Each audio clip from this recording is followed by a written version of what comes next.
ఈ దుంపలు అయితే నీట్గా కడిగేసామండి. ఇప్పుడైతే మనం కాల్చేద్దాం రండి.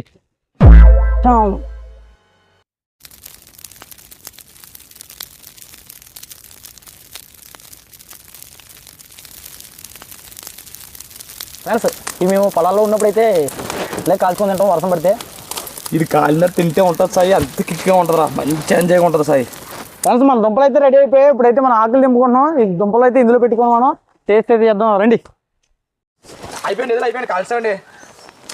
తినేస్తున్నాం.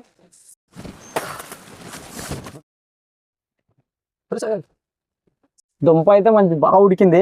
ఇదైతే మనం ఇప్పుడైతే దీన్ని పై తొక్క అయితే తీసి తినాలి, హైలైట్గా ఉంటుంది. ఇలా మీరు కూడా అండి పల్లెటూరులోకి వెళ్ళిపోయి మీరు ఇలా కాల్చుకుని తినేయండి. కానీ మన ఛానల్ సబ్స్క్రైబ్ చేసుకోవడం మర్చిపోకండి బాబు. లైక్ కూడా షేర్ చేయండి.